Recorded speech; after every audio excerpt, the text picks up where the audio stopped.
Welcome to the Academy of Our Lady of Peace.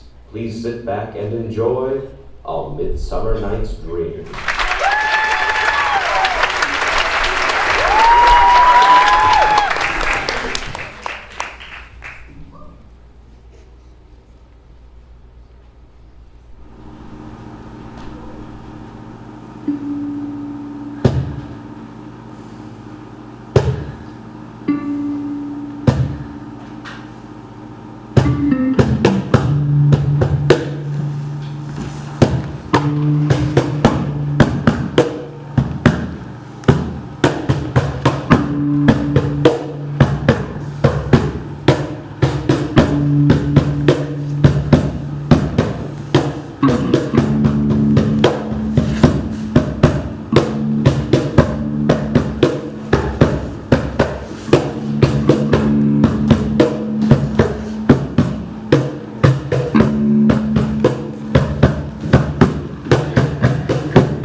Now, fair Hippolyta, our nuptial hour draws on apace.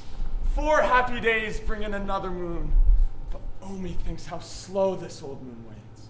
She lingers my desires. 2 days will quickly steep themselves in night. 2 nights will quickly dream away the time. And then the moon, like to a silver bow new bent in heaven, shall behold the night of our solemnities. Well, go, Philostrate. Stir the Athenian youth to merit. Awake the pert and nimble spirit of mirth. Hippolyta, I wooed thee with my sword and won thy love by doing thee injuries. But I will wed thee in another key, with pomp, with triumph, and with reveling. You can't make me talk to the Duke. You have to. I don't want to talk to the Duke. Happy be Theseus, our renowned Duke. Thanks, Cadigius. What's the news with thee? Full of vexation am I, with complaints against my child, my daughter Hermia. Stand forth, Demetrius. My noble lord, this man hath my consent to marry her. Stand forth, Lysander. This hath bewitched the bosom of my child. Thou, Lysander, thou hast given her rhyme and interchanged love tokens with my child. Thou hast by moonlight at her window sung, with feigning voice versus a feigning love, and stolen the impression of her fantasy, with bracelets of thy hair, rings, gauds, conceit, knacks, trifles, nosegays, sweetmeats. With cunning hast thou filled my daughter's heart, and turned her obedience to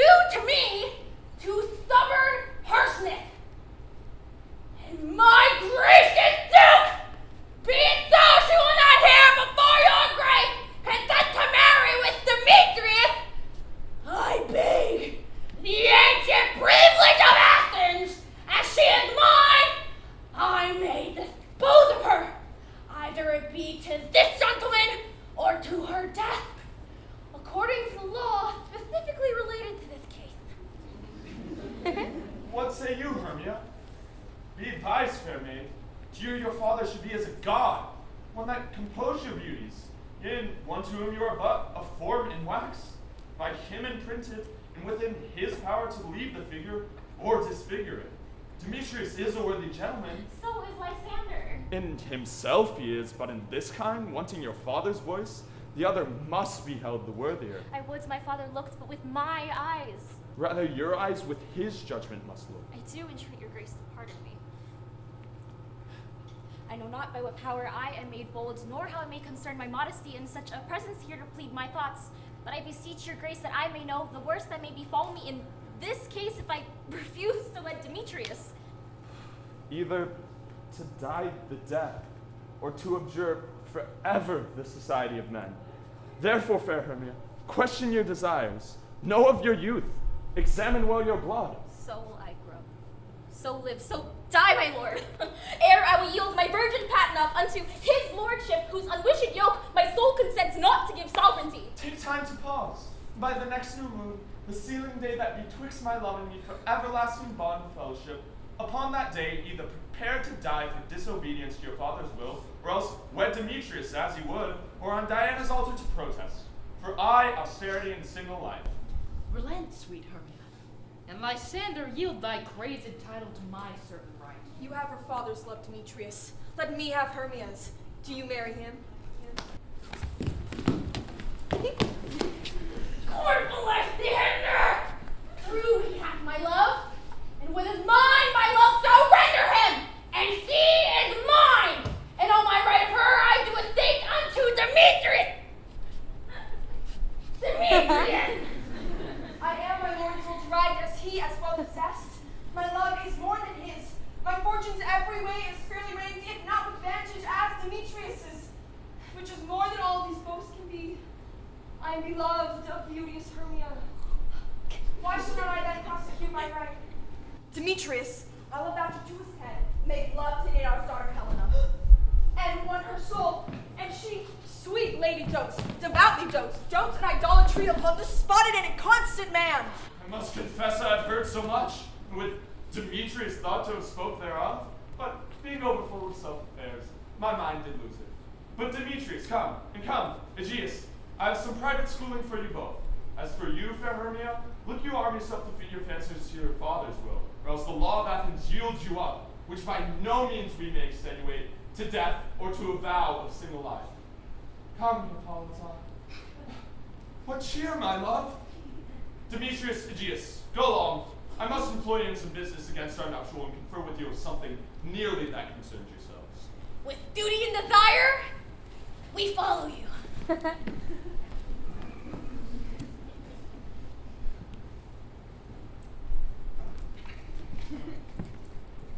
How now, my love?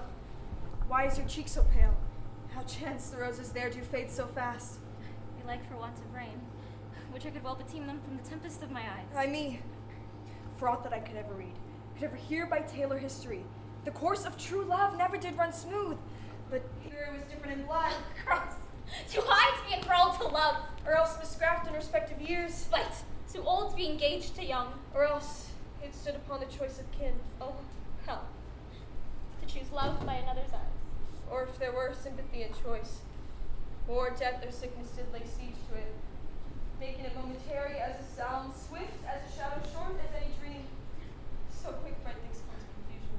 If then true lovers have been ever crossed, it stands as an edict in destiny. And let us use our trial patience, because it is customary cross as due to love as thoughts and dreams and sighs, wishes and tears, or fancies follow. A good persuasion. Therefore, hear me, Hermia. I have a widow aunt, a dowager of great revenue, and she hath no child. From Athens is her house, about 7 leagues, and she respects me as her only son.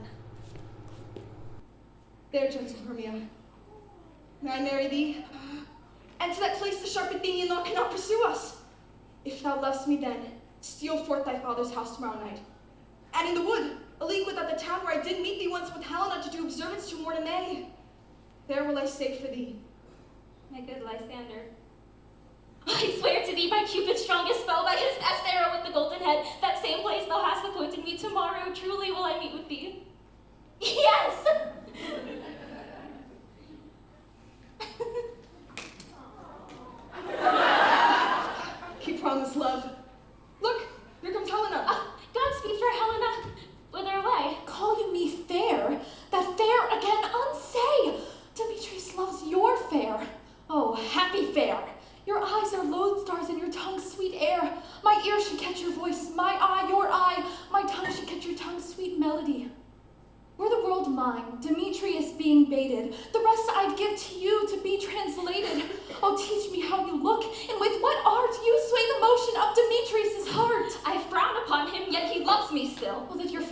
teach my smiles such skill. I give him curses, yet he gives me love. That my prayers could such affection move. The more I hate, the more he follows me. The more I love, the more he hates me. His folly, Helena, is no fault of mine. None but your beauty would that fault were mine. Take comfort.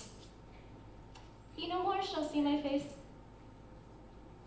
Lysander and myself will fly this place. Before the time I did Lysander see, seemed Athens as a paradise to me. But then what sweet graces and my love do dwell, that he hath turned a heaven unto a hell. Helen, to our minds we will unfold. Tomorrow night when Phoebe doth behold a time that lovers' flight spell so conceal, through Athens' gates if we devise to steal. And in the wood, where often you and I upon faint primrose beds were wont to lie, emptying our bosoms of their counsel sweet. There my Lysander and myself shall meet, and thence from Athens turn away our eyes to seek new friends and stranger companies. Farewell, sweet playfellow. Pray thou for us, and good luck grant thee thy Demetrius. Keep word, Lysander. We must starve our sight from lovers' food till morrow, deep at night. I will, my Hermia. Helena, adieu, as you on him, Demetrius, dote on you.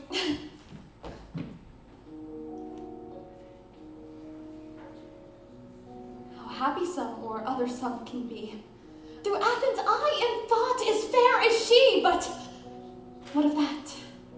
Demetrius thinks not so. He will not know what all but he do know, and as he errs, doting on Hermia's eyes, so I, admiring of his qualities. Love looks not with the eyes, but with the mind, and therefore is when Cupid painted blind, nor hath love's mind of any judgment taste, wings and no eyes, figure unheedy haste. And therefore is love said to be a child, because in choice he is so oft beguiled. Before Demetrius looked on Hermia's eyes, he hailed down oaths that he was only mine, and when this hail some heat from Hermia felt, so he dissolved in showers of oaths did melt.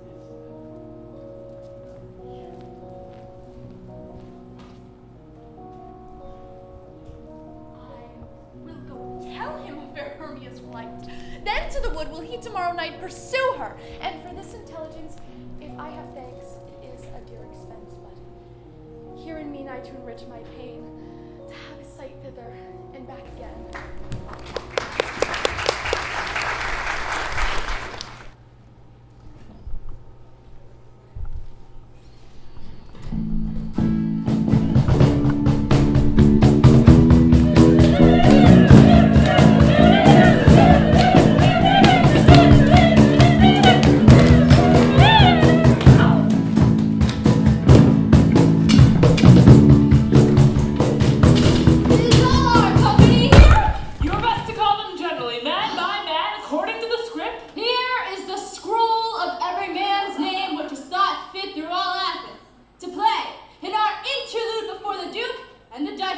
On his wedding day. And now. First, good Peter Quince, say what the play treats on. Then read the names of the actors, and so go to. Our play is the most lamentable comedy and the most cruel death of Pyramus and Thisbe. A very good piece of work, I assure you, and the merits. Call forth your actors by the scroll. Masters, spread yourselves.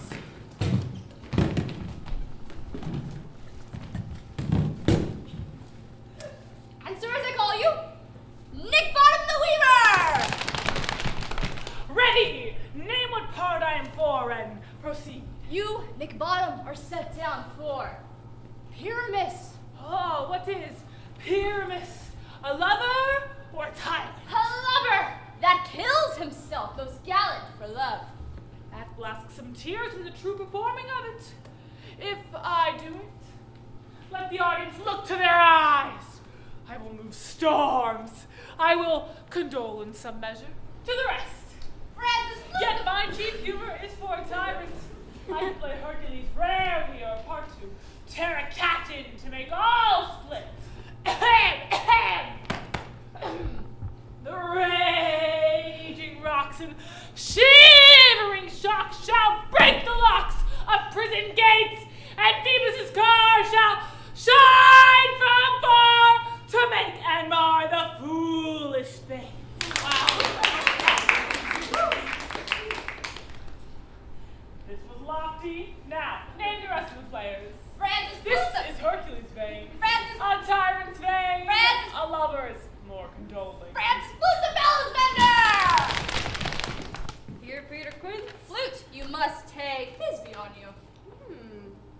Thisbe.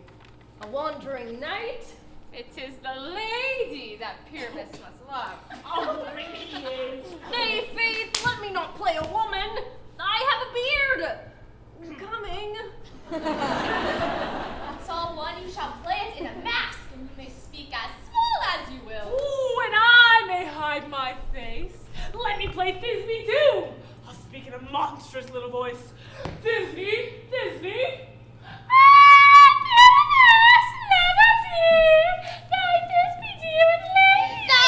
No, you must play Pyramus and flute, you Thisbe. Well, proceed. Robin Starveling the tailor!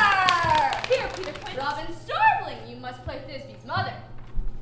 Tom Snout the tinker! Here, Peter Quince. You, Pyramus's father.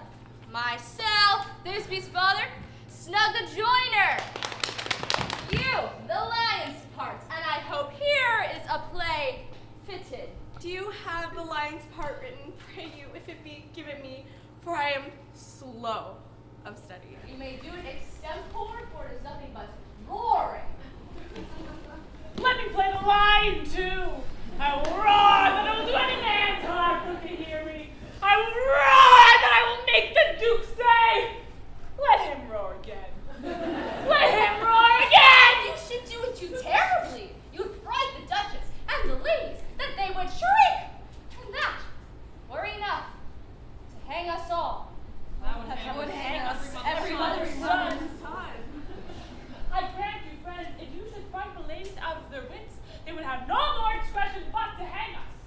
But I will aggravate my voice so that I will roar you as gently as any sucking dove.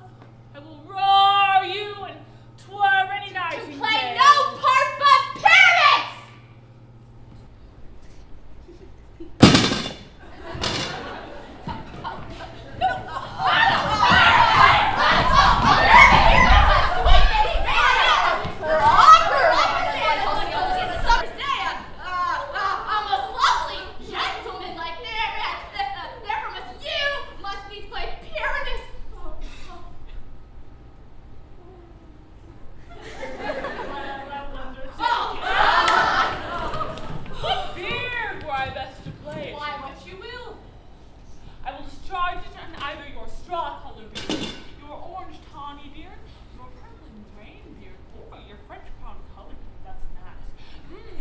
Your perfect yellow.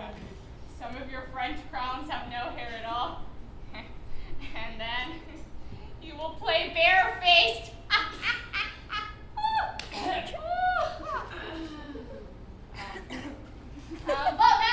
But masters.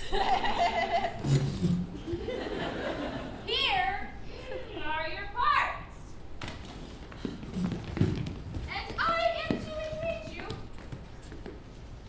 request you, and desire you to con them by tomorrow night by moonlight. Roar. There, we will rehearse. I pray you, fail me not. There we may rehearse, and we will rehearse most obscenely and courageously. Take pains, be perfect. Adieu. At the Duke's Oak we meet. Enough! Hold and cut those strings.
changeling, that jealous Oberon would have the child, knight of his train, to trace the forest wild. But she perforce withholds this loved boy, crowns him with flowers, and makes him all her joy. Either I mistake your shape and making quite, or else you are that shrewd and knavish sprite, called Robin Goodfellow. Are not you he who frights the maidens of the villagery? Those that hobgoblin call you and sweet puck. You do their work and they shall have good luck. Are not you he? Thou speakest aright. I am that merry wanderer of the night. I jest to Oberon and make him smile, when I a fat and bean-fed horse beguile. But room, fairy, here comes Oberon. And here my mistress, would that he were gone.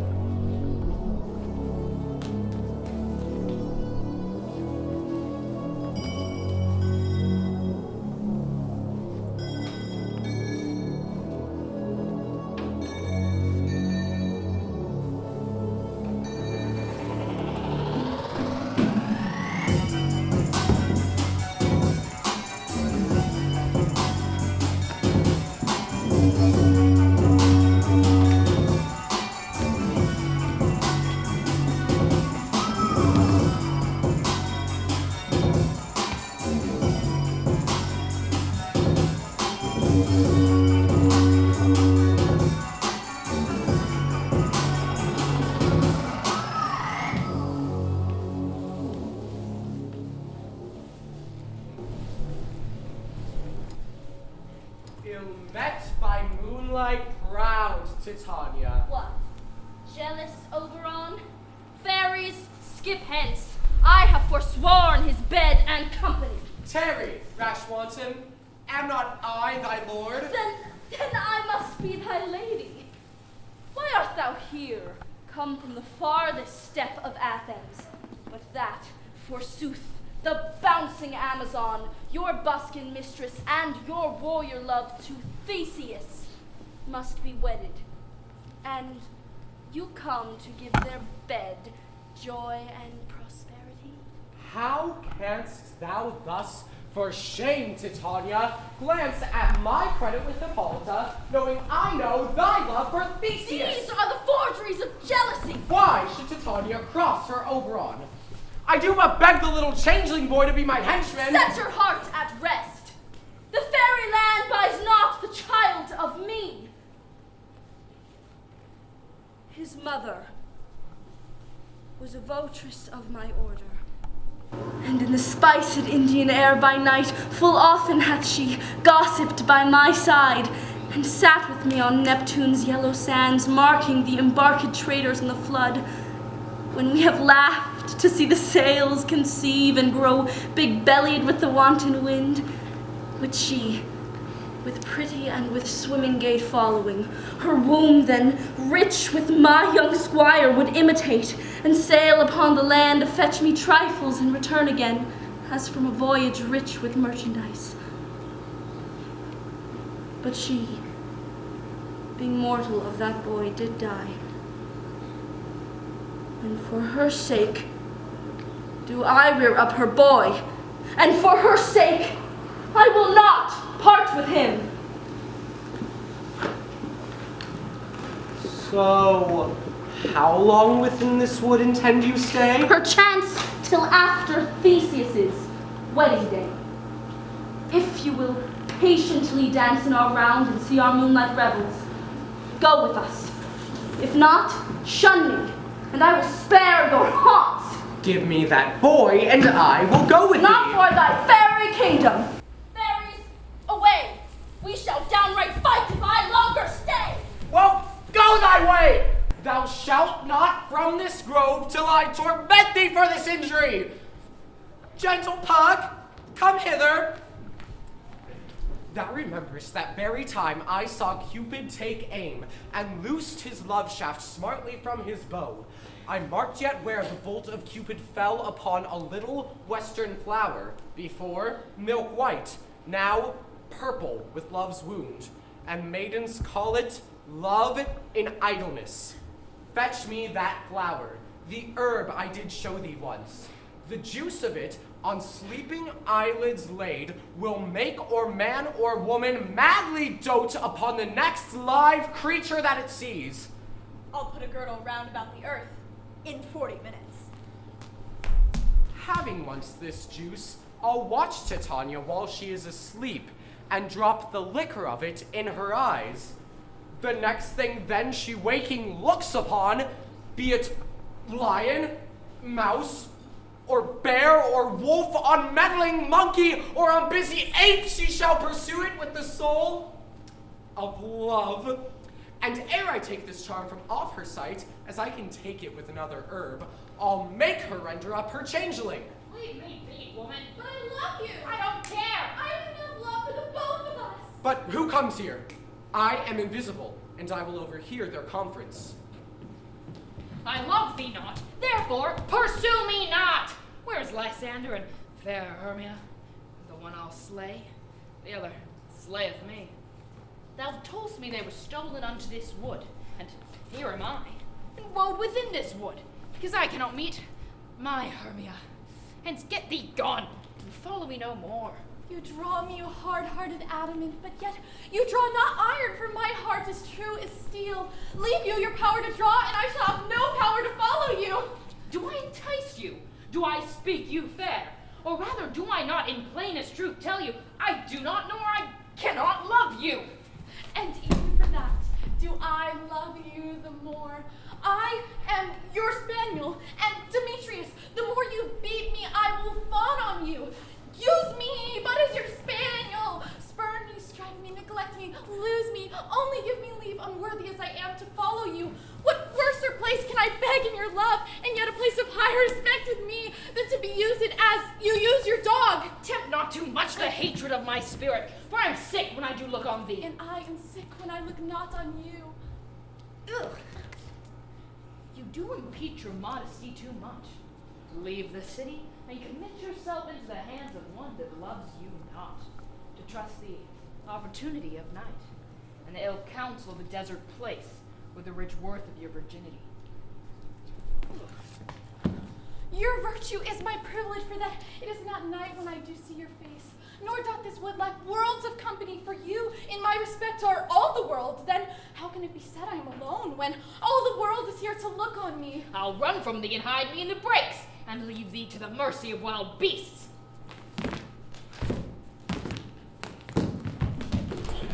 I'll follow thee and make a heaven of hell, to die upon the hand I do love so well.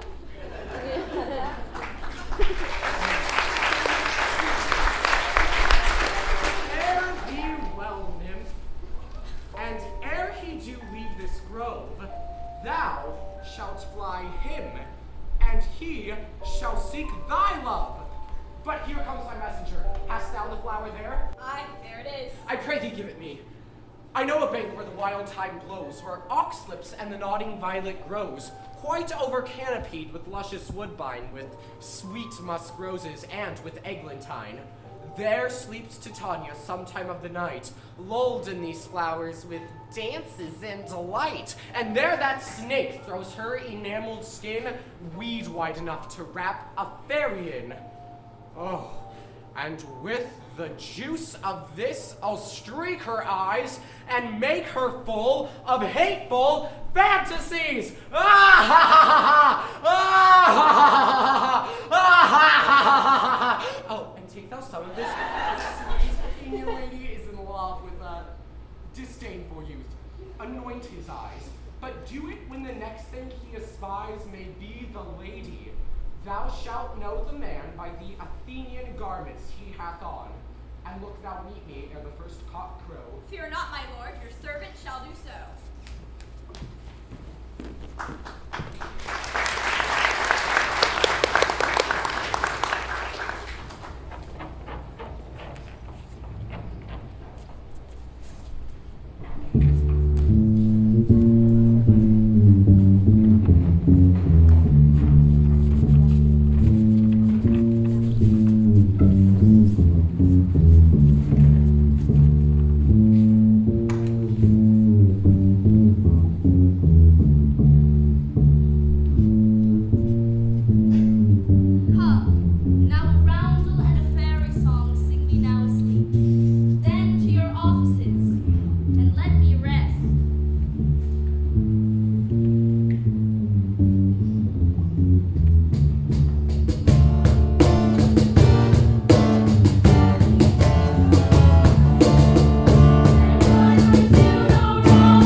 What thou seest when thou dost wake, do it for thy true love take. Love and languish for his sake. Be it mouse or cat or bear, bug or boar with bristled hair, in thy eye that shall appear when thou wakest, it is thy dear. Wake when some vile thing is near.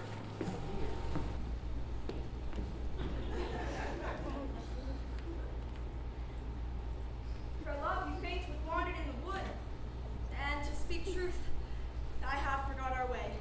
We'll rest us, Hermia, if you think it good, and tarry for the comfort of the day. It's so, Lysander.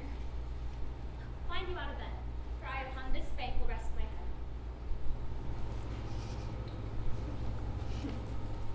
One turf shall serve as pillow for us both.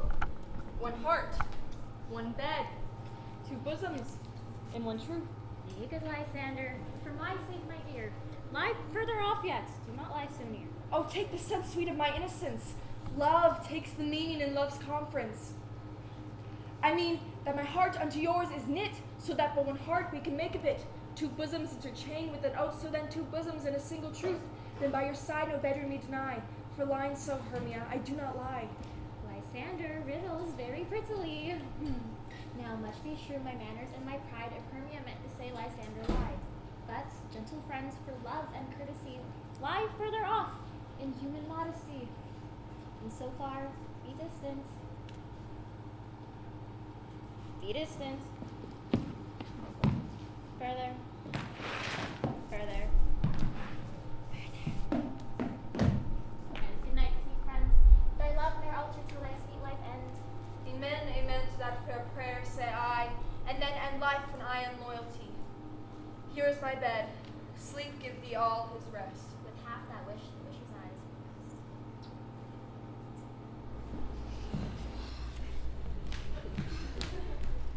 Through the forest have I gone, but Athenian found I none on whose eyes I might approve this flower's force and stirring love. Night and silence. Who is here? Weeds of Athens he doth wear. This is he my master said despiseth the Athenian maid. And here a maiden sleeping sound upon the dank and dirty ground. Pretty soul, she durst not lie with this lack love, this kill courtesy. Churl, upon thy eyes I throw all the power this charm doth owe. When thou wakest, let love forbid sleep his seat on thy eyelid. So wake when I am gone, for I must now to Oberon. Stay, though thou kill me, sweet Demetrius. I charge thee hence, and do not haunt me thus. Oh, wilt thou darkly leave me? Do not so. Stay on thy peril. I alone will go. Oh, I am tired in this fond chase. Oh, the more my prayer, the lesser is my grace. Happy is Hermia wheresoever she lies, for she hath blessed and attractive eyes. How came her eyes so bright? Not by salt tears, if so, mine are oftener washed than hers. No, no, I am ugly as a bear, for beasts that meet me run away for fear. But who is here? Lysander? On the ground? Dead or asleep? I see no blood, no wound. If you live, good sir, awake. And run through fire, will for thy sweet sake. Transparent Helena, nature shows art that through thy bosom makes me see thy heart. Where is Demetrius? What fitter word is that vile name to perish on my sword? Do not say so, Lysander, say not so. What though he love your Hermia, Lord, what though? Yet Hermia loves you still, then be content. Content with Hermia? No, I do repent the tedious minutes with her I've spent.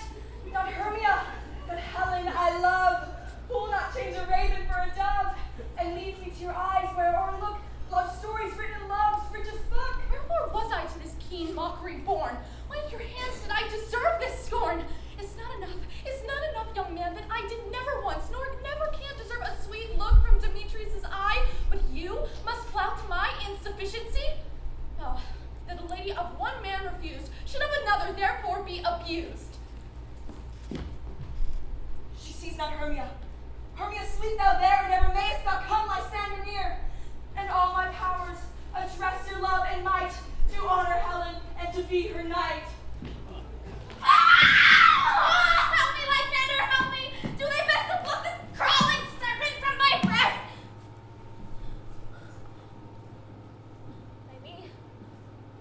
fancy.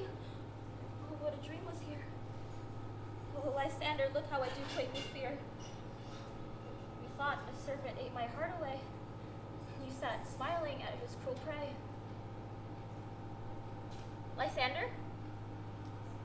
What? Removed. Lysander! Lord! What? Out of hearing? No sound, no word? Alack, where are you?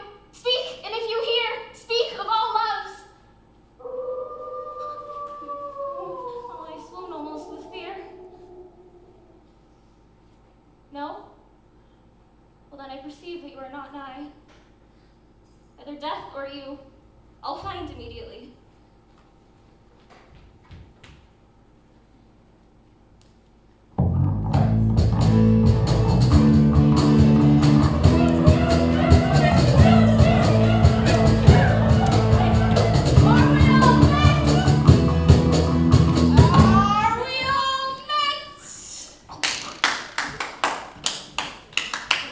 Are we all met?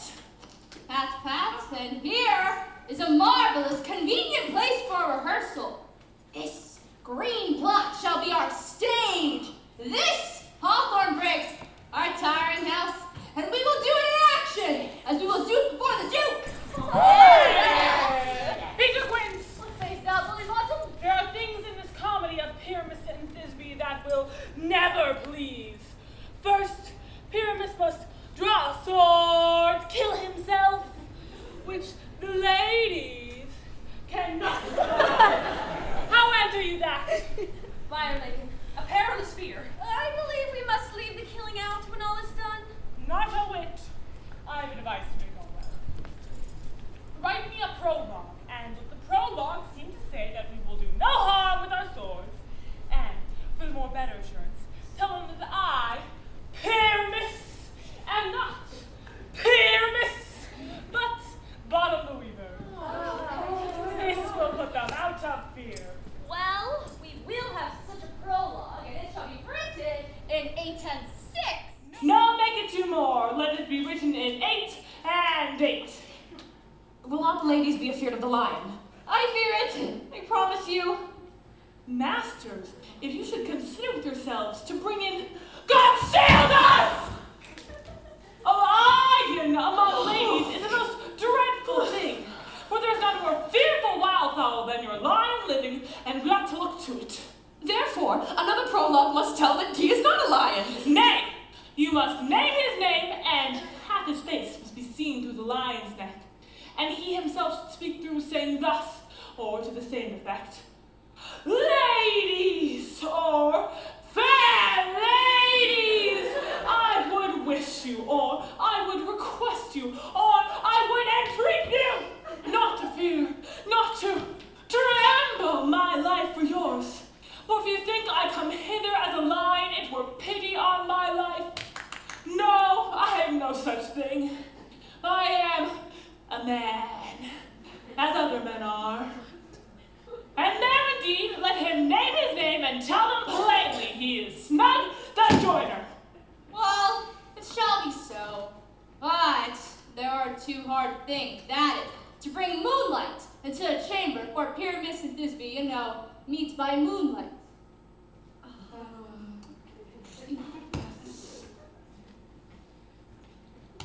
Doth the moon shine and we play our play? A calendar, look in the almanac. Find out moonshine, find out moonshine. Yes, it doth shine that night. Why then, may you leave a casement of the great chamber window open, and the moon may shine in at the casement. Aye, or else one must come in with a bush of thorns and a lantern, and say he comes to disfigure or present the person of moonshine.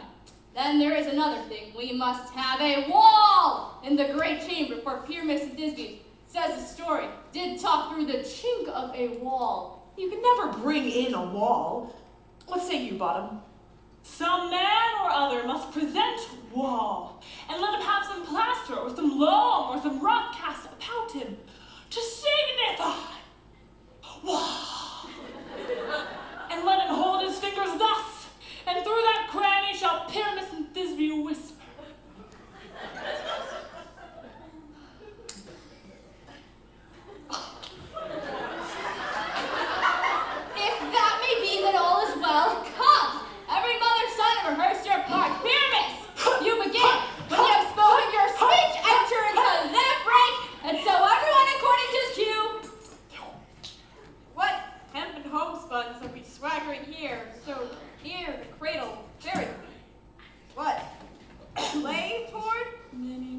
be an auditor. And after two perhaps spicy cause. Speak, Pyramus! Thisbe! Stand forth! Thisbe, the flowers in the odious savor sweet. Odorous! Odorous! Odorous savor sweet. So hath thy breath, my dearest Thisbe, dear. But hark! A voice! Stay thou but here a while, and by I will to thee appear.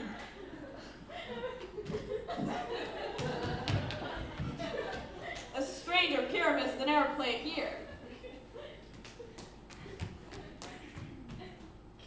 Must I speak now? Aye, Mary must you, for you must understand that he goes but to see a voice that he heard. This to come again. Oh, most radiant Pyramus, most lily white of hue, of color like the red rose of triumphant briar, most frisky juvenility, most lovely dew, as true as horse that yet would never tire. I'll meet thee, Pyramus, at Pini's stool. Ninus, too, man. Why, you must not speak that yet, that. You answer to Pyramus. Speak all your part at once, cues and all. Pyramus, enter. Your cue is past. It is never tire. As true as horse that yet would never tire. If I were there, Thisbe, I would only die. Yee-haw!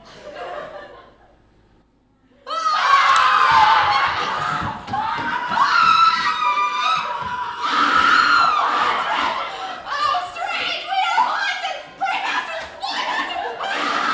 I'll follow you. I'll lead you about, around, and neigh, and bark, and grunt, and roar, and burn, like horse, dog, hare, bear, fire, at every turn. Oh, why do they want away? This is a neighbor that has made me appear. Thou art changed. What do I see on thee? What do you see? You see that?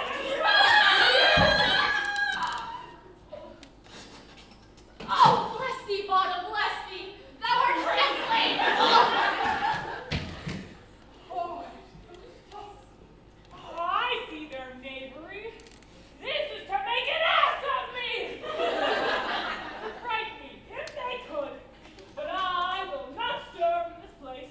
Do what they can. I will walk up and down here, and I will sing that they shall hear I am not afraid. You so cat, so black and huge. Johnny Bill. For our soul with his notes so true.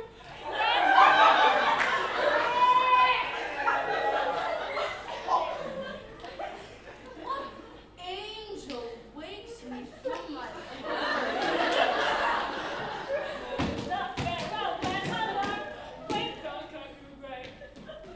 No, so many a man does mourn and dares not answer. Nay!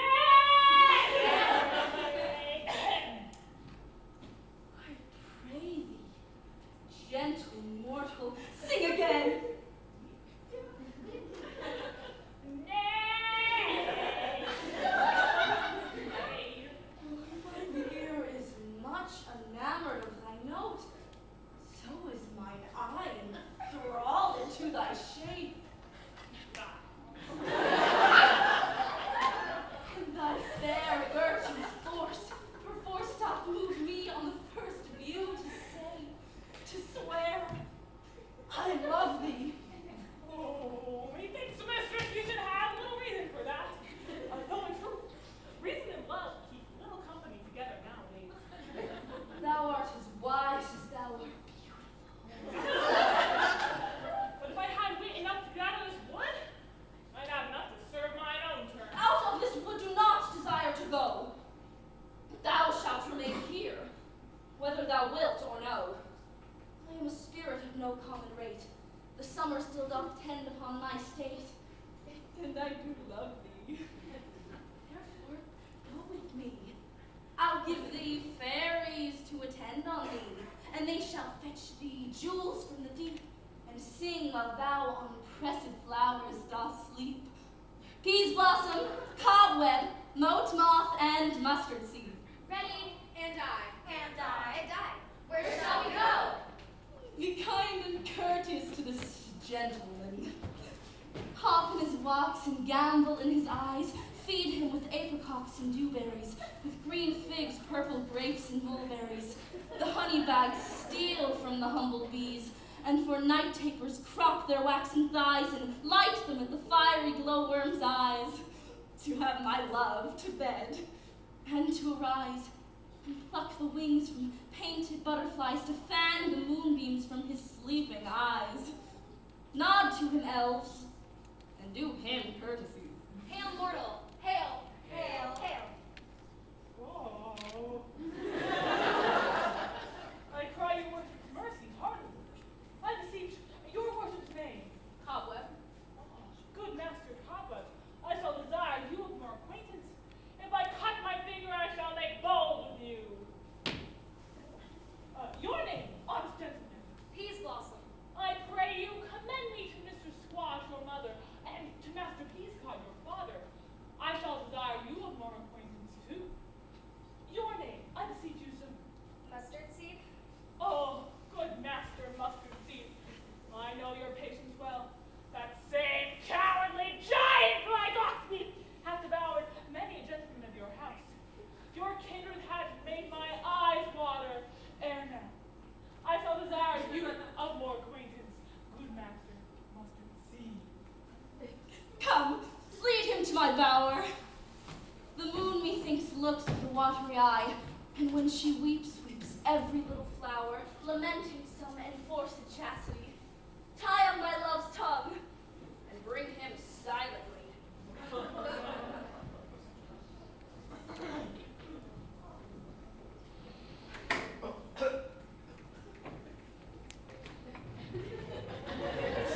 I wonder if Titania be awaked. Then what it was that next she saw, which she must dote on in extremity. How now, that spirit?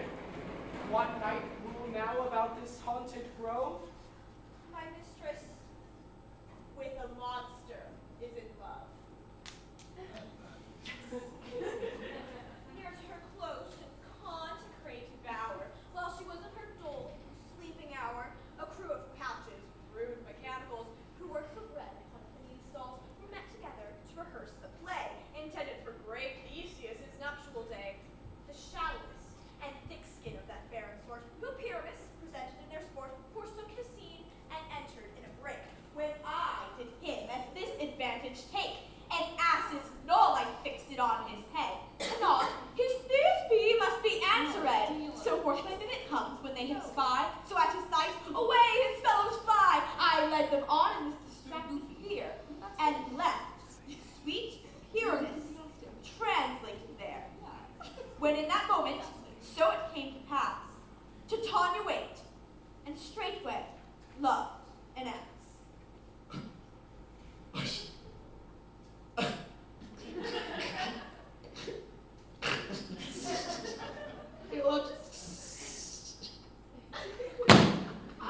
She loved it.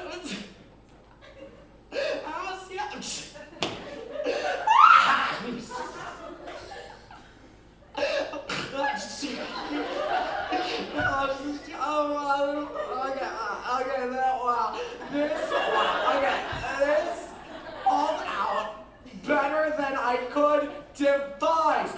But hast thou latched the Athenian's eyes with the love juice as I did bid thee do? I took him sleeping, that is finished too, and the Athenian woman by his side, so when he waked, of course, she must be I. Lysander! Stand close. This is the same Athenian. This is the same woman, but not this the man. Lysander!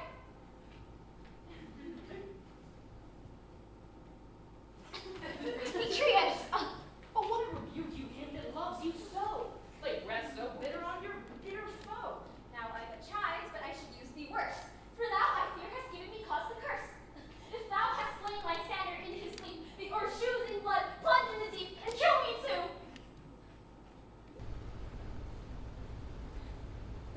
was not so true unto the day is he to me. Would he have stolen away from sleeping Hermia? It cannot be, but thou hast murdered him! So should a murderer look, so dead, so grim!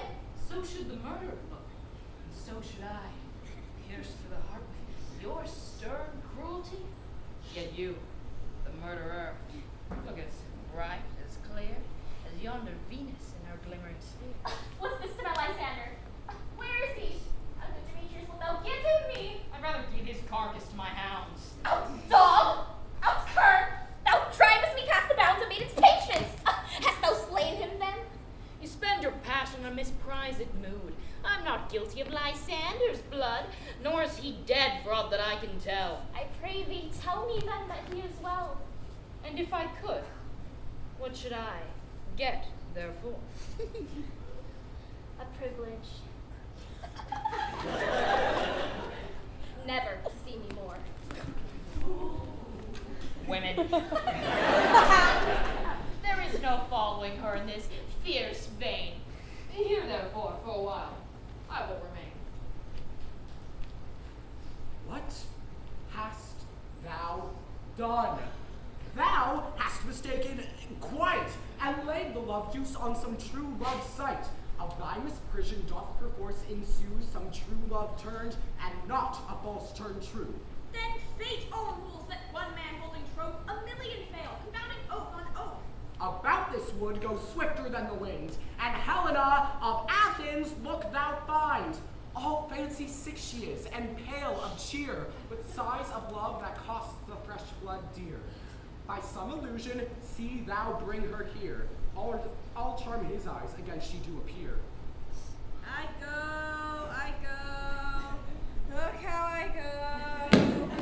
Swifter than the arrow from Tartar's bow.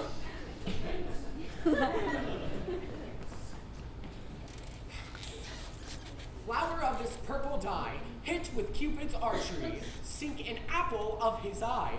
When his love he doth espy, let her shine as gloriously as the Venus of the sky. When thou wakest, if she be by, beg of her for remedy. Captain of our fairy band, Helena is here at hand, and the youth mistook by me, pleading for lover's fee. Shall we their fond pageancy? Lord, what fools these mortals be! Stand aside, the noise they make will cause Demetrius to wake. Then will two at once woo one? This must needs be sport alone, and these things do best please me that will fall preposterously. Why should you think that I should woo and scorn? This scorn and derision never come in tears. Look when I vow, I weep and vow so born in their nativity on truth appears. How can these things in me seem scorn to you? Bear the badge of faith and prove them true. You do advance your cunning more and more when truth kills truth, oh devilish holy friend. These vows are Hermia's. Will you give her up? We oath with oath, and you will nothing weigh. Your vows to her and me, put in two scales, will even weigh. In both is light, is tails. I had no judgment when to her I swore. You're not in my mind, now you give her up. Demetrius loves her and he loves not you. Oh, no. Goddess. Nymph. Perfect. Divine. What, my love, shall I compare thine eye? Crystal is muddy. Oh, how ripe in show. Thy lips, those kissing cherries tempting to grow. That pure congealing white, high Taurus snow, fanned with the eastern wind turns to a crow. When thou holdst up thy hand, oh, let me kiss this princess of pure white, this seal of bliss. Oh hell, I see you all are bent to set against me for your merriment. If you were civil and knew courtesy, you would not do me thus much an injury. You both are rivals in love, Hermia, and now both rivals to mock Helena? Oh, a trim exploit, a manly enterprise to conjure tears up in a poor maid's eyes again. Ah! Derision! Not of noble sort, but so offend a virgin and extort a poor soul's patience, all to make you sport. You are unkind, Demetrius, be not so. For you love Hermia, this you know, I know. And here, with all goodwill, with all my heart, in Hermia's love I yield you my part. And yours of Helen to me bequeath, whom I do love, and will do till my death. Never did mockers waste more idle Lysander, keep thy Hermia. I will none. If e'er I loved her, all that love is gone. My heart to her but is guess why sojourned, and here to Helen is it home returned, there to remain. Helen! It is not so! Disparage not the fate thou dost not know, lest to thy peril thou abide it here. Look where thy love comes, yonder is thy dear. Thou art not by mine eye, Lysander sounds mine ear. I thank you brought me to thy sound. But why unkindly didst thou leave me so? Why should he stay whom love doth press to go? What love pressed Lysander from my side? Lysander's love, thou would not let him bide. Fair Helena, who more yields a night than eye on fiery O's and eyes of light. Why seekest thou me? Could not this make you know the hate I bear thee made me leave thee so? You speak not as you think, it cannot be. Oh, she is one of this confederacy. Now I perceive they have conjoined all three to fashion this false sport in spite of me. Injurious Hermia, most ungrateful maid, have you conspired, have you with these contrived to bait me with this foul derision? All the counsel that we two have shared, the sisters' vows, the hours that we have spent when we chid the hasty foot of time for parting us. Oh, is all forgot? All school days friendship, childhood innocence? And will you rent our ancient love asunder to join with men in scorning your poor friend? It is not friendly, 'tis not maidenly. Our sex as well as I may chide you for, though I alone do feel the injury. I am amazed at your passionate words. I scorn not as you scorn me. Have you not set Lysander as in scorn to praise my eyes and face, and made your other love, Demetrius, who even but did now spurn me with his foot, to call me goddess, nymph, divine, and rare, precious and celestial? Wherefore speaks he this to her he hates? And wherefore doth Lysander deny your love so rich within his soul? I understand not what you mean by this. You do with all your counterfeit sad looks and make mouths upon me when I turn my back and wink at each other and hold the sweet jest up. Tis partly but not which death or absence shall soon remedy. Stay, gentle Helena, hear my excuse. My love, my life, my soul, fair Helena, oh excellent! If she cannot entreat, I can compel. Strengthen early prayers. Helen, I love thee by my life, I do. I swear by that which I will lose for thee to prove it false that says I love thee not. I say I love thee more than he can do. If thou say so, a draw will prove it too. Quick, come! Lysander brings utensils. Oh, wait a minute, miss. No, he'll seem to break loose. Take on as you would follow. But yet, Come not. You are a tame man. Go. Hang up, thou cat, thou bird! Foul thing I loose for, I will shake thee from me like a serpent. why are you grown so rude? What changes this sweet love? Thy love. Out, tawny tiger, out, out! Foul the medicine, oh hated potion, hence! Do you not jest? Yes, sooth, and so do you. Demetrius, I will keep my word with thee. I would I had your bond, for I perceive a weak bond holds you. I'll not trust your word. What should I hurt her? Strike her, kill her dead? Although I hate her, I'll not harm her so. What? Can you do me greater harm than hate? Hate me? Wherefore? You abuse my love, am I, Hermia? Are you, Lysander? I am as fair now as I was erewhile. Since night you loved me, and since night you left me. What? Then you left me! Oh, the gods forbid! In earnest shall I say? I, by my life, I never can desire to see thee more. Therefore, be out of hope, of question, of doubt. Be certain, nothing sure, 'tis no jest, that I do hate thee and love Helena. Oh, me. You juggler! You paper blossom! You thief of love! What, have you come my night and stolen my love's heart from him? Fine, I think! Have you no modesty, no maiden shame, no touch of bashfulness? What, will you tear a patient answer from my gentle tongue? Fie, you counterfeit! You puppet, you! Puppet! Why so? Aye, that way goes the game. Now I perceive that she hath made compare between our statures. She hath urged her height, and with her personage, her tall personage. Her height, forsooth, she hath prevailed with him. And are you grown so high in his esteem because I am so small and so low? Well, how low am I now?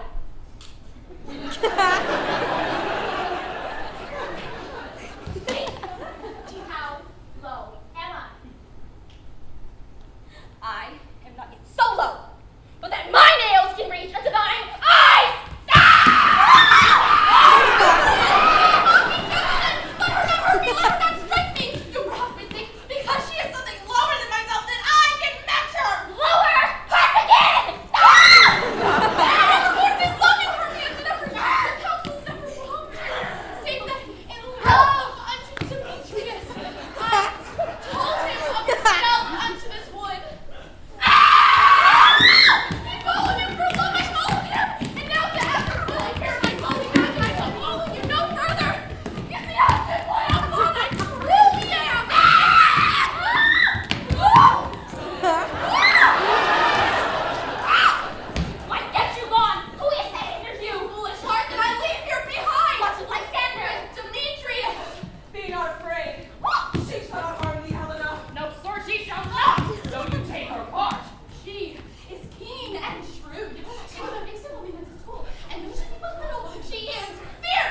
creatures in her mouth that scorns your services. Let her alone. Speak not of Helena.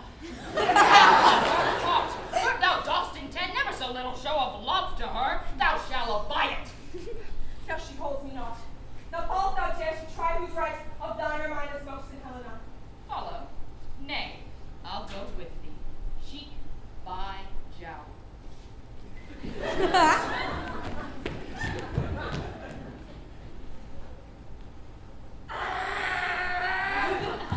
You mistress! All this toil is wrong with you! Nay, go not back! I will not trust you, I no longer stay in your cursed company. Your hands and mine are quicker for a fray. My legs are longer, though, to run away! I am amazed, and know not what to say.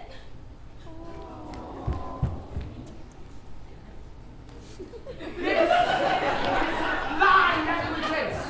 Still thou mistakest, or else commits thy knaveries. Hopefully? Believe me, King of Shadows, I mistook.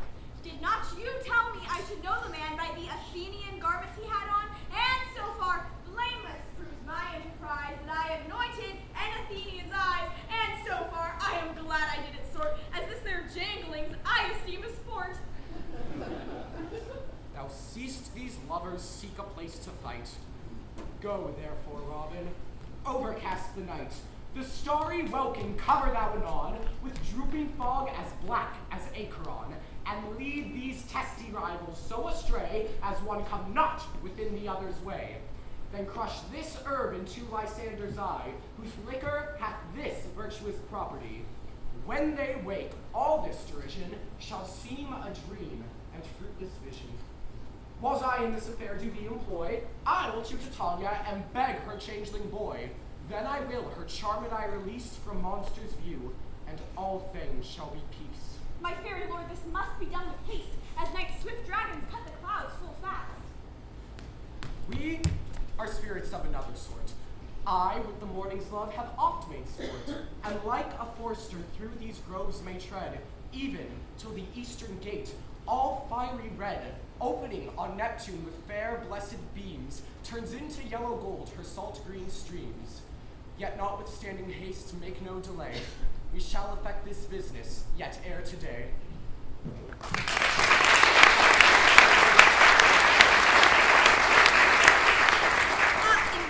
Up and down, I will lead them up and down. I am feared in field and town. Goblin, lead them up and down. Here comes one. Where art thou, proud Demetrius? Speak thou now. Here, villain, drawn and ready. Where art thou? I will be with thee straight. Lysander, speak again. Thou run away, thou coward. Art thou fled? Speak. In some bush? Where dost thou hide thy head? Thou coward, art thou bragging to the stars? Yea, art thou there? Follow my voice. We'll try no manhood here. He goes before me and dares me on. But I come where he calls and he is gone. Oh, the villain is much lighter heeled than I. I follow fast. The faster he to fly. Yet fallen am I, in dark uneven way. Then here will rest me. Come, thou gentle day, for if but once show me thy grey light, I'll find Demetrius and avenge this spite. Ho, ho, coward, why comest thou not? Abide me if thou darest, for well I wot thou runnest before me, shifting every place, and darest not stand nor look me in the face. Where art thou now? Come hither, I am here. Nay, thou mockest me. Thou shalt buy this deer if ever I thy face by daylight see. Now, go thy way. Faintness constraineth me to measure out my length on this cold bed. By day's approach, look to be visited. A weary night, a long and tedious night. Abate thy hours, shine comfort from these, that I may back to Athens by daylight. From these, that my poor company detest, and sleep that sometimes shuts up sorrow's eye. Steal me a while from mine own company. Yet, three. Come one more, two both kinds makes up four. Here she comes, cursed and sad,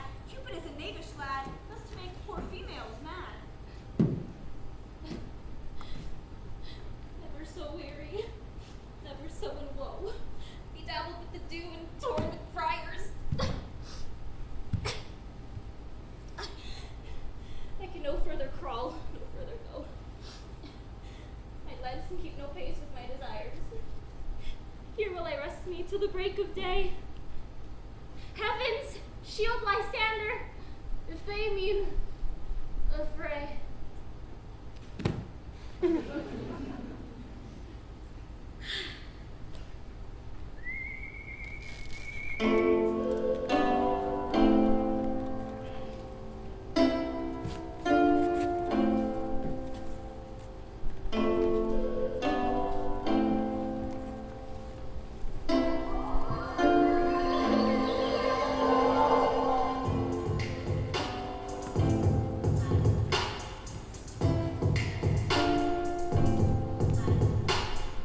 On the ground, sleep sound, all apply to your eye, gentle lover remedy.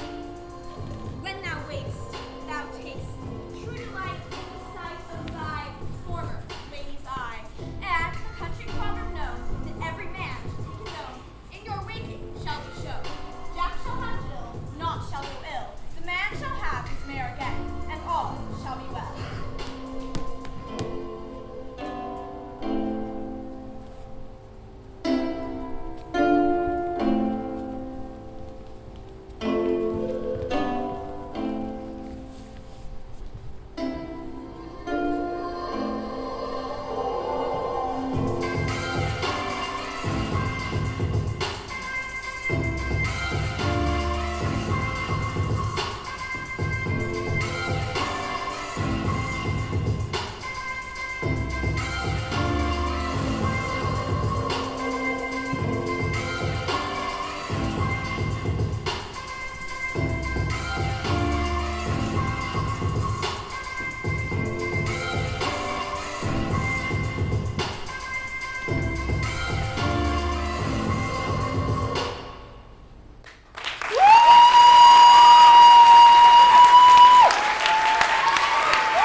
Hi. Come, sit thee down upon this flowery bed, while I thy amiable cheeks do coy, and stick musk roses in thy sleek, smooth head. Kiss thy fair, large ears, my gentle boy.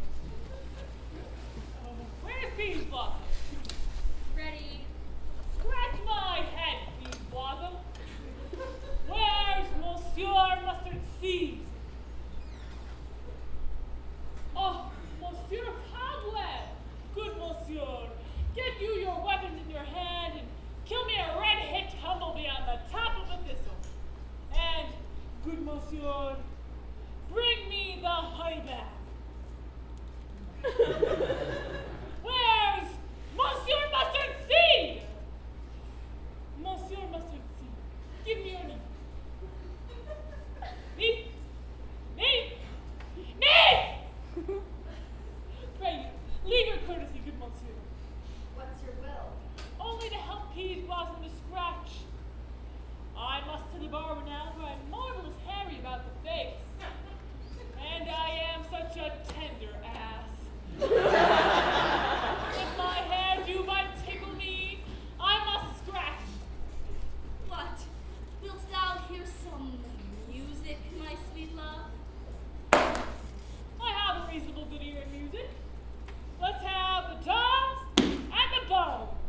Or say, sweet love, what thou desires to eat? Truly a peck of provender. I can munch your good writings. Methinks I have a great desire to a bottle of hay. Good hay, sweet hay, hath no fellow. I have a venturous fairy that shall seek the squirrel's hoard and fetch thee new nuts moat. Oh, I'd rather a handful or two of dried peas. But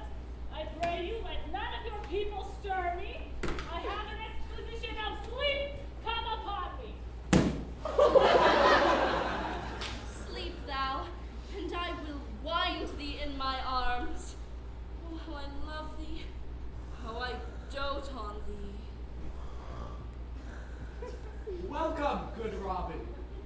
Seest thou this sweet sight? Her dotage now I do begin to pity.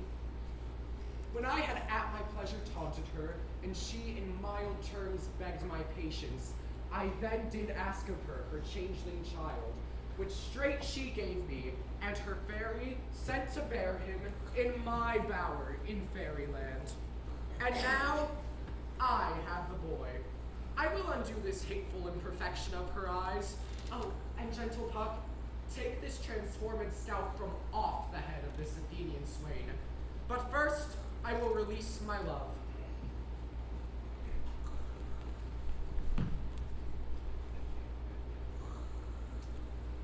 What thou seest when thou dost wake, be as thou wast wont to see. Dian's bud or Cupid's flower hath such force and blessed power. Now, my Titania, wake you, my sweet queen.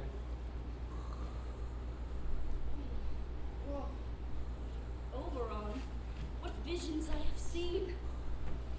Methought I was enamored of an ass.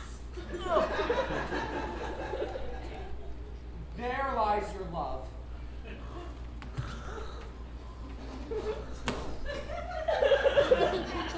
How came these things to pass? Oh, how mine eyes do loathe his visage now. Silence a while. Robin, take off this head. Titania, music calm, and strike more dead than common sleep of all these 5 the sense. Music, ho. Music, such as charming sleep. Now when thou wakest with thine own fool's eyes peep. Come, my queen, take hands with me. Now thou and I are new in amity. Can someone clean this up? Come, my lord, and in our flight tell me how it came this night that I sleeping here was found with these mortals on the ground. Then I said to Hercules, Cerberus, more like murderous.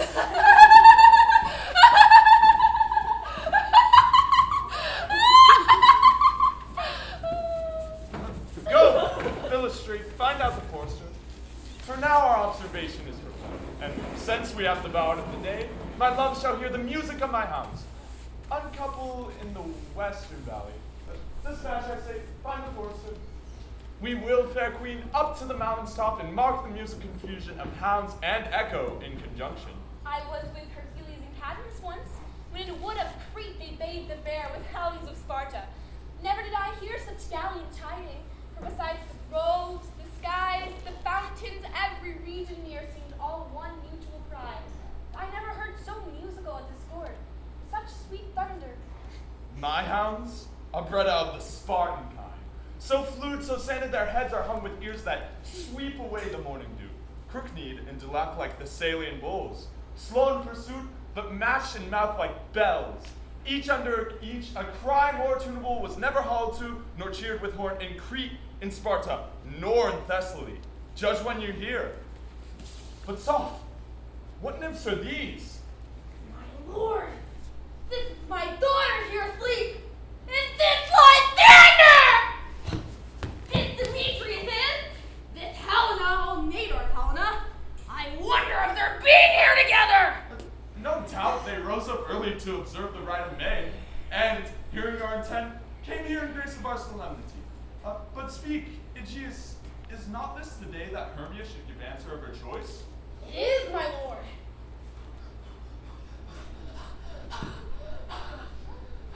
Go, bid the huntsmen waken with their horns. Down the horns!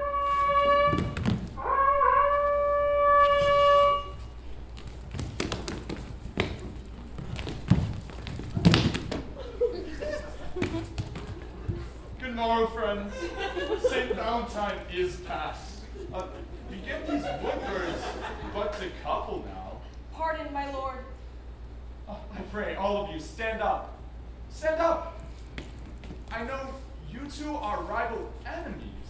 How comes this gentle conquered in the world, that Hatred is so far from jealousy, to sleep I hate and fear no enmity. My lord, I shall reply amazedly.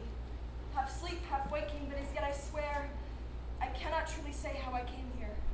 But as I think, for truly would I speak, and now I do bethink me, so it is. I came with Hermia hither. Our intent was to be gone from Athens, where we might have apparelled the Athenians. Enough! Enough, my lord! You have enough! I beg the law! The law upon his head! They would have thrown away. They would Demetrius, thereby to have defeated you and me. You of your wife, and me of my consent, that she should be your wife. My lord, fair Helen told me of their step, of this their purpose hither to this wood, and I in fury hither followed them, a fair Helen in fancy following me. But my good lord, I walk not by what power, but by some power it is. My love to Hermia melted as the snow, and all the faith, the virtue of my heart, the object and the pleasure of mine eye is only Helena. To her, my lord, was I betrothed ere I saw Hermia, but like a sickness did I loathe this food. But as in good health comes my natural taste, now I do wish it, love it, long for it, and will forevermore be true to it. Fair lovers, you are fortunately met. Of this discourse we more will hear anon. Aegeus, I will overbear your will. For in the temple, by and by with us, these couples shall be eternally knit. And for now the morning is of something more. Our purpose hunting shall be set aside. Away with us to Athens, 3 and 3. We'll hold a feast in great solemnity. Come, Hippolyta. These things seem small and undistinguishable, like far-off mountains turned into clouds. Methinks I see these things in different eyes, as everything seems double. And so methinks, and I have found Demetrius like a jewel, mine own and not mine own. Are you sure that we are awake? It seems to me that yet we sleep, we dream. Do not you think the Duke was here and bid us follow him? Yea, and my father. And Hippolyta, and he did bid us fall to the temple. Why then we are awake. Let's follow him. Oh, and by the way, let us recount our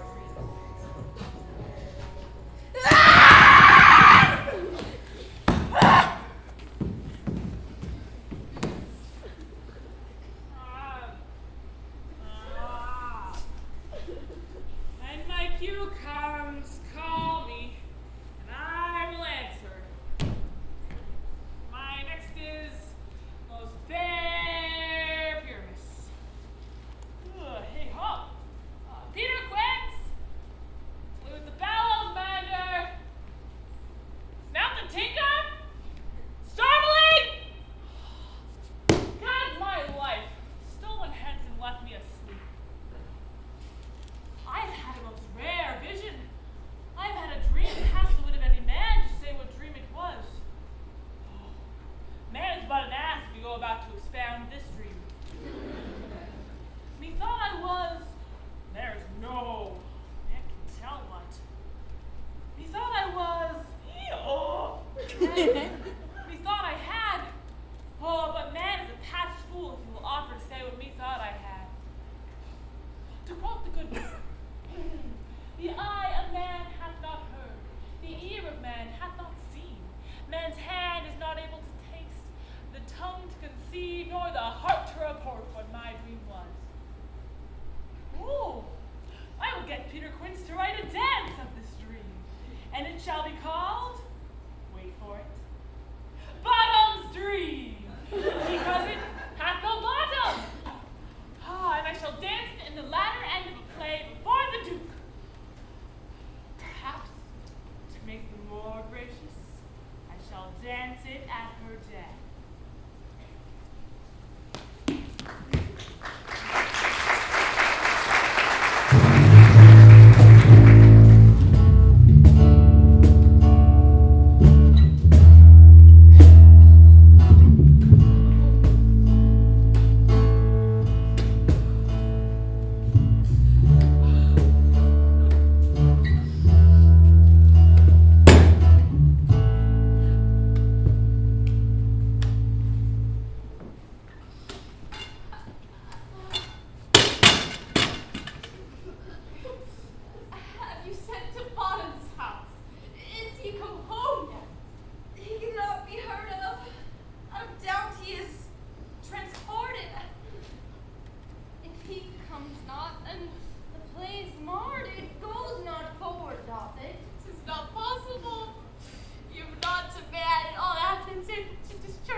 beards, new ribbons to your pumps.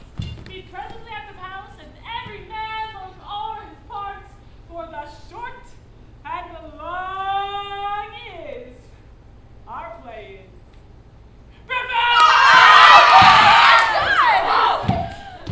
All right, no more words. Away. Go away!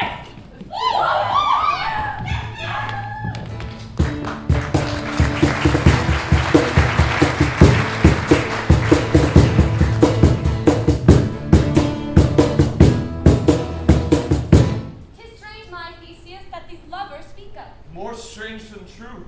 Lovers and madmen have such seething brains, such shaping fantasies that apprehend more than cool reason ever comprehends. The lunatic, the lover, and the poet are of imagination all compact. One sees more devils than vast hell can hold. That is the madman. The lover, all his frantic, sees Helen's beauty in the brow of Egypt. The poet's eye in a fine frenzy rolling doth glance from heaven to earth. From earth to heaven as imagination bodies forth the forms of things unknown. The poet's pen turns them to shape and gives to airy nothing a local habitation and name. Such tricks have strong imagination that would apprehend some joy, it comprehends the bringer of that joy. Or in the night, imagining some fear, how easy a bush is supposed to bear. But all the story of the night told over, and all their minds transfigured so together, more witness than fancy's images, and grows to something of great constancy, but howsoever strange and admirable. Here come the lovers, full of joy and mirth. Joy, gentle friends, joy in fresh days of love. Accompany your hearts. More than to us, waiting royal walks, your board, your bed. Come now, what masks, what dances shall we have to wear away this long age of 3 hours between our after supper and bedtime? Where is our usual manager of mirth? What revels are in hand? Is there no play to ease the anguish of a torturing hour? Call Philostrate. Here, mighty Theseus. Say, what abridgment have you for this evening? What mass? What music? How shall we beguile the lazy time if not with some delight? Here is a brief how many shows are ready. Make choice of which your highness will see first. The Battle of the Centaurs, to be sung by an Athenian eunuch to the harp. We'll have none of that. That I've told my love and glory of my kinsman Hercules. The riot of the tipsy bacchanals tearing the Thracian singer in their rage. That is an old device. It was played when I from Thebes came last to conquer. The thrice three muses, mourning for the death of learning, late deceased beggary. That is some satire, keen and critical, not sorting with a nuptial ceremony. A tedious, brief scene of young Pyramus and his love Thisbe. Very tragical mirth. Merry and tragical, tedious and brief, that is hot ice and wondrous strange snow. How shall we find the concord of this discord? A play there is, my lord, some 10 words long, which is as brief as I have known a play. But by 10 words, my noble lord, it is too long, which makes it tedious. For in all the play there is not one word apt, one player fitted. And tragical, my noble lord, it is, for Pyramus therein doth kill himself, which I must confess made mine eyes water. But more merry tears, the passion of loud laughter never shed. What are they that do play it? Hard-handed men that work in Athens here, which never labored in their minds till now, and now have toiled their unbreathed memories with the same play against her nuptial. And we will hear it. No, my noble lord, it is not for you. I've heard it over, and it is nothing in the world, unless you can find fun in their intents. I will hear that play, for never anything can be amiss when simpleness and duty tender it. Go, bring them in, and take your places, ladies. I love not to see wretchedness overcharged, and duty in the service furnishing. What gentle sweet you shall see no such thing. The kind are we to give them thanks for nothing.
That you should hear repent you. The actors are at hand. And by their show, you should know all that you were like to know. This fellow doth not stand upon points. We have written his prologue in a rough coal. He knows not to stop. A good war, my lord. It is not enough to speak, but to speak true. Indeed, he hath written this prologue like a child and a reporter. Sound, but not in government. His speech was like a tangled chain, nothing impaired, but all disordered. Who is next?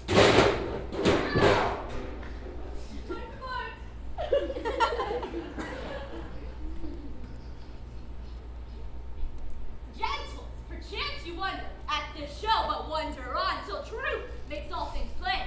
This man is Pyramus! If you will know, this beauteous lady Thisbe is certain. This man with slime and rough cast up the dead wall, that vile wall which did these waters asunder, and through walls these poor souls are content to whisper at the witch let no man wonder. This man with lantern, dog, and bush of thorn presented moonshine, for if you will know by moonshine, these lovers think no scorn.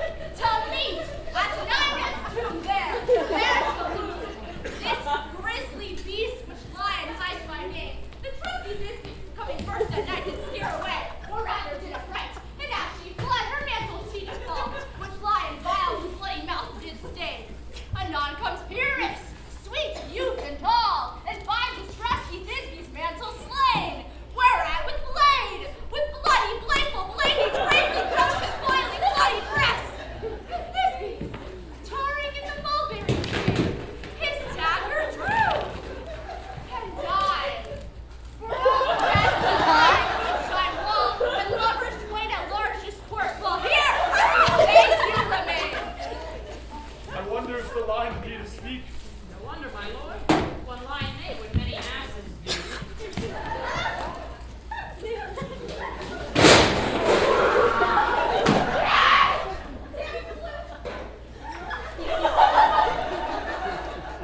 In this same interlude, it doth befall that I, one snout by name, present a wall. And such a wall as I would have you think, that had in it a cranny hole, or chink, through which the lovers, Pyramus and Thisbe, did whisper often, very secretly.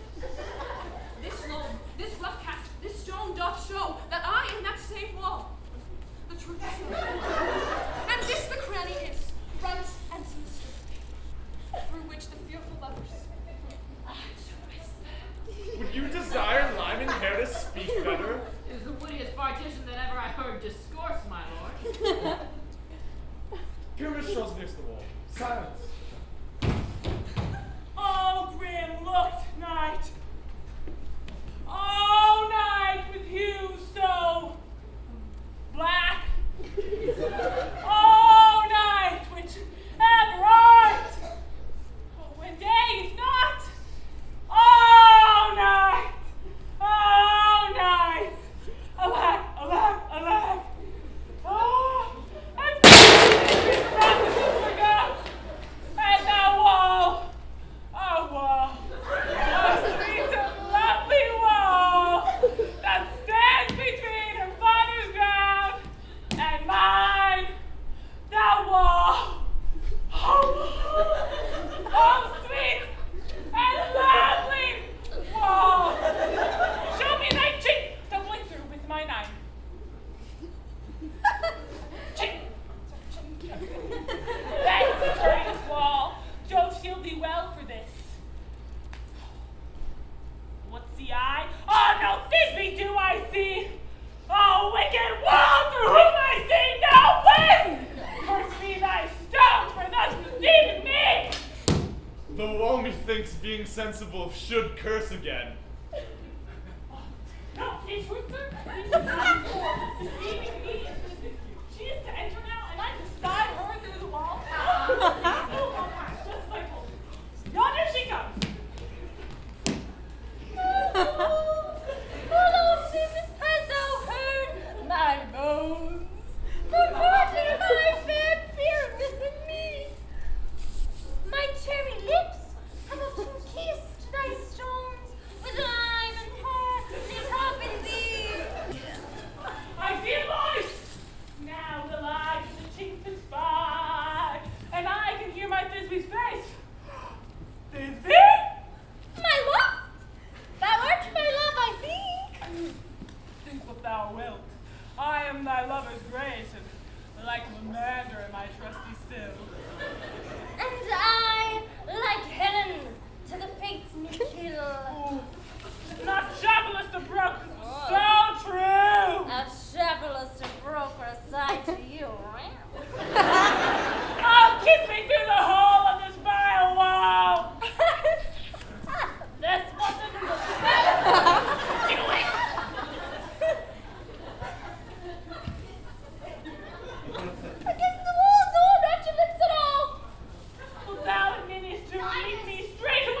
charge discharge itself. And being done, thus I Away doth go.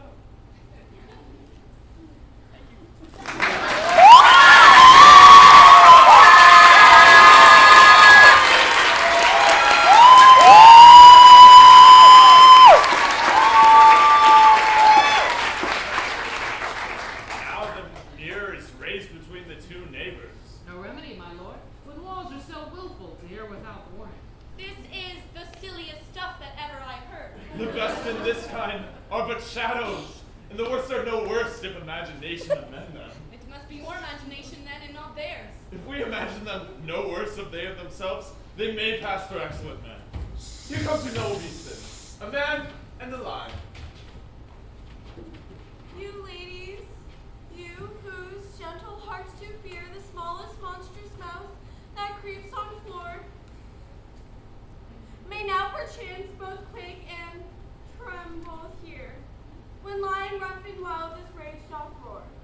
Then know that I, as Snug the joiner, am a lion fell, nor else no lion's dam. For if I should, as a lion, come in strife into this place, 'twere pity on my life. Very gentle beast, hand of a good conscience. The very best set of beasts, my lord, that e'er I saw. This lion is very fox for his valor. True, in a goose discretion. Not so, my lord, for his valor cannot carry his discretion. I'm sure his discretion cannot carry his valor. It is well. The goose carries not the fox. Leave it to his discretion. And let us listen to the moon. This lantern doth the horned moon present. Myself, He should have worn the horns on his head. He is no crescent, and his horns are invisible within the circumference. this lantern doth the horned moon present. Myself, the man in This is the greatest error of all the rest. The man should be put into the lantern. How else is it the man at the moon? He dares not come there for the candle, for you see it is already in snuff. I am aweary of this moon. What he would change? It appears by a small eye of discretion that he is in wait, but yet in all courtesy we must state a time. proceed, moon. All I have to say is to tell you that this lantern is the moon. Myself, the man in the moon. This thorn bush, my thorn bush, and this is my dog. Why, all these things should be in the lantern. All these things are in the moon. Oh, but silence. Here comes Thisbe. This is old Minnie's doom. Nina's doom. But where is my love? Oh. Roar.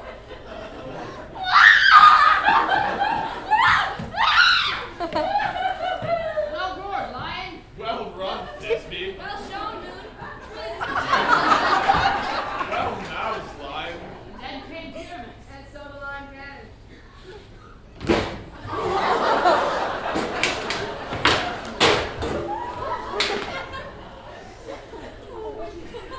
Sweet moon, I thank thee for thy sunny beams. I thank thee for shining now so bright. For by thy graces, golden glaring gleams, I trust to take of truest Thisbe sight. Ah! But stay!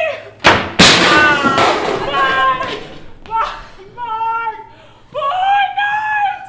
What dreadful duel is here? You see? How can it be? Oh, dainty duck. Oh, dear. Oh, thy mantle good. What? Stained with blood. Crouching dirty bell. Come, faith, come. Cut thread and throb. Quail, crush, conclude, and quail. This passion and the death of a dear friend would go near and make a man look sad. Beshrew my heart, but I pity the man. Oh, wherefore nature did such lion's frames and lion vile hath here deflowered my dear, which is, no, which was the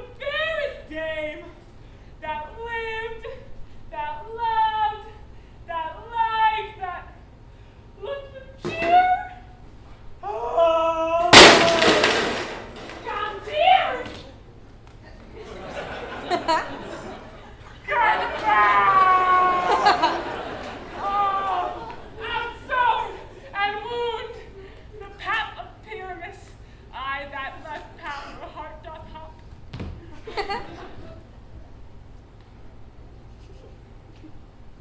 Thus I die. Thus.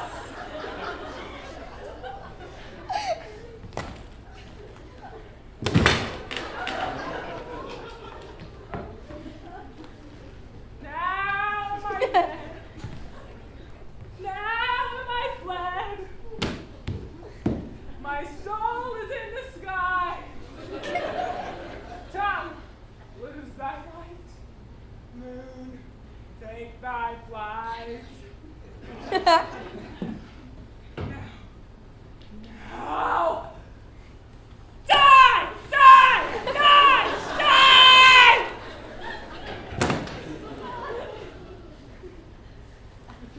Die! Die!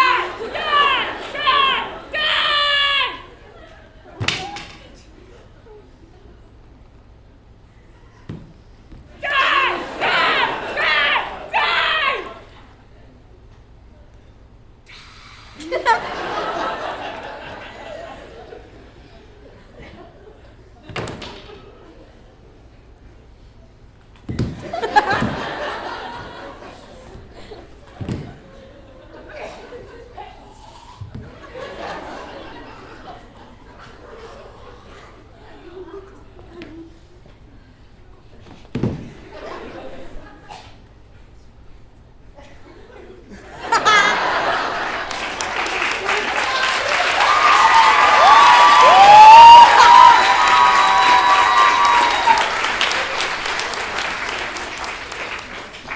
No die, but an ace for him, for he is but one.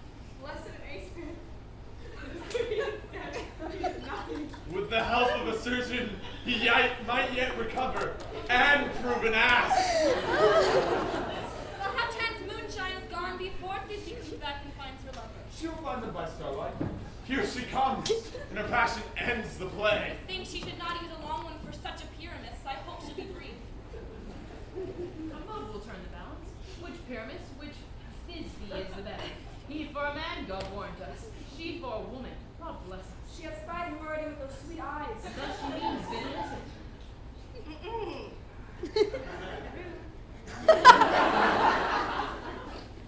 Asleep, my love? What, dead thy dog? Oh, Pyramus, arise! Speak, speak! Wait, dumb? Dead?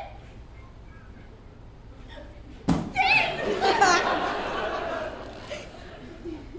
A tomb must cover thy sweet eyes, these lily lips.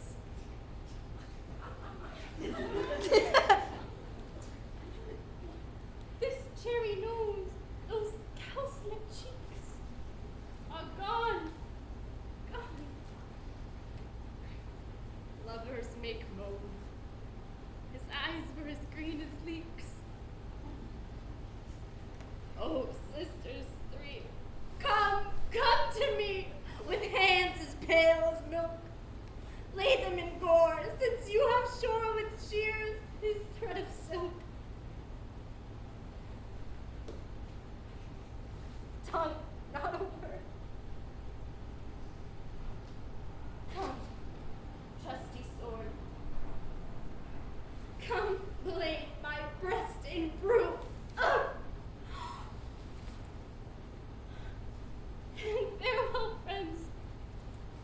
This ends.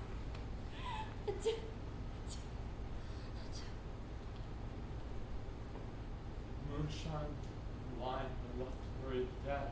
Aye, wall too. No, I assure you, the wall is down that part of their father. Would it please you to see an epilogue or to watch a burgomass dance between our company? No epilogue, I pray you. Your play needs no excuse. Never excuse for when all the players are dead. There need none to be blamed. But come, your burgomass. Let your epilogue alone. Mammy wants the burgomass! You he wants the burgomass!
shine. I fear we shall sleep the coming morn as much as we this night have overwatched. This palpable corpse they hath well beguiled the heavy gated night. We fall to bed.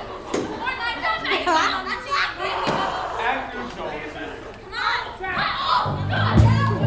Be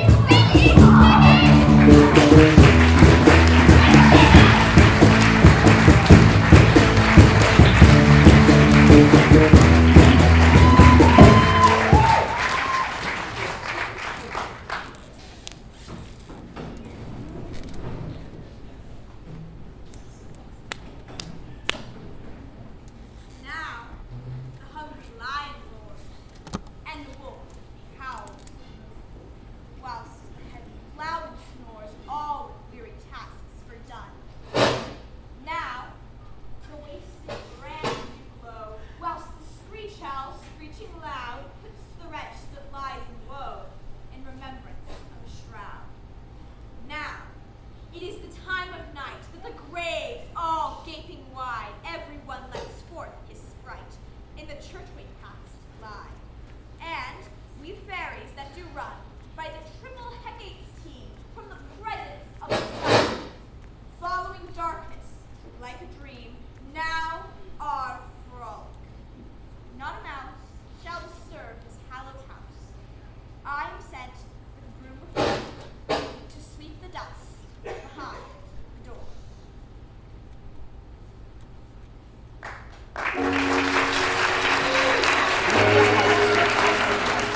By the dead and drowsy fire, every elf and fairy sprite hop as light as bird from briar, and this ditty after me sing and dance it trippingly. First rehearse our song by rote, to each word a warbling note. Hand in hand with fairy grace, will we sing and bless this place. Now until the break of day, through this house each fairy stray, To the best bride bed will lead, which by us shall blessed be.